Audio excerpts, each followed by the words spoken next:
Hello friends, നമുക്ക് ജനുവരി 1 മുതൽ 5 വരെയുള്ള ഡെയിലി കറണ്ട് അഫയേഴ്സ് ഒന്ന് പരിചയപ്പെടാം. ജനുവരി 1. 2026 പുതുവത്സരത്തെ ലോകത്തിൽ ആദ്യമായി വരവേറ്റ രാജ്യം ഏതാണ്? കിരിബാത്തി. അന്താരാഷ്ട്ര ദിനാങ്ക രേഖയോട് ഏറ്റവും അടുത്തു കിടക്കുന്നതിനാലാണ് ഇവിടെ ആദ്യം നേരം പുലരുന്നത്. ഐക്യരാഷ്ട്രസഭ 2026 ഏതൊക്കെ വർഷങ്ങളായാണ് ആചരിക്കുന്നത്? മേച്ചിൽപ്പുറങ്ങളുടെയും ഇടയന്മാരുടെയും സുസ്ഥിര വികസന സന്നദ്ധ സേവകരുടെയും കർഷക സ്ത്രീകളുടെയും അന്താരാഷ്ട്ര വർഷമായി ആചരിക്കുന്നു. അരി ഉൽപാദനത്തിൽ ചൈനയെ പിന്തള്ളി ലോകത്ത് ഒന്നാമതെത്തിയ രാജ്യം ഏതാണ്? ഇന്ത്യ. ലോകത്തെ മൊത്തം അരി കയറ്റുമതിയുടെ 40% ഇന്ത്യയിൽ നിന്നാണ്. യൂറോ ഔദ്യോഗിക കറൻസിയായി പ്രാബല്യത്തിൽ വന്ന 21ാമത് രാജ്യം ഏതാണ്? ബൾഗേറിയ.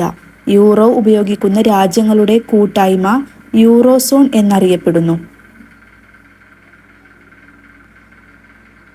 100 മില്ലിഗ്രാമിൽ കൂടുതൽ അടങ്ങിയ ഏത് വേദനാസംഹാരിയുടെ ഉൽപാദനവും വിൽപ്പനയുമാണ് കേന്ദ്ര സർക്കാർ നിരോധിച്ചത്? നിമോസുലൈഡ്. മനുഷ്യന്റെ കരളിന് അപകടകരമാണെന്ന് കണ്ടെത്തിയതിനെ തുടർന്നാണ് ഈ നടപടി. 2020 ഇന്ത്യ ചൈന അതിർത്തിയിലെ ഗാൽവൻ സംഘർഷം പ്രമേയമാക്കി പുറത്തിറങ്ങുന്ന സിനിമ ബാറ്റിൽ ഓഫ് ഗാൽവൻ. സംവിധായകൻ അപൂർവ ലഖിയ. ലോകത്താദ്യമായി നിയമപരമായ അവകാശങ്ങൾ ലഭിക്കുന്ന പ്രാണിവർഗമായി മാറിയത്?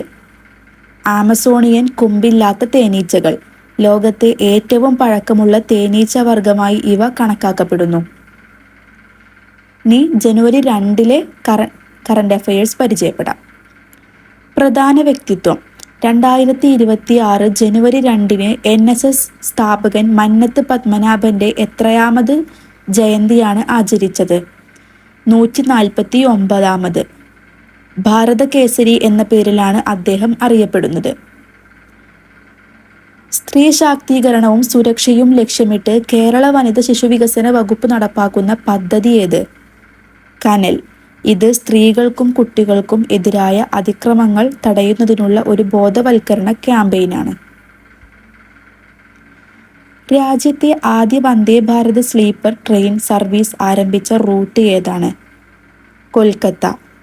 കൊൽക്കത്ത ടു ഗുവാഹത്തി. ഇത് ഇന്ത്യയിലെ ആദ്യത്തെ പൂർണ്ണ എയർ കണ്ടീഷൻ ചെയ്ത സ്ലീപ്പർ വന്ദേ ഭാരത് ട്രെയിനാണ്. ന്യൂയോർക്ക് സിറ്റിയുടെ 112ാമത് മേയറായി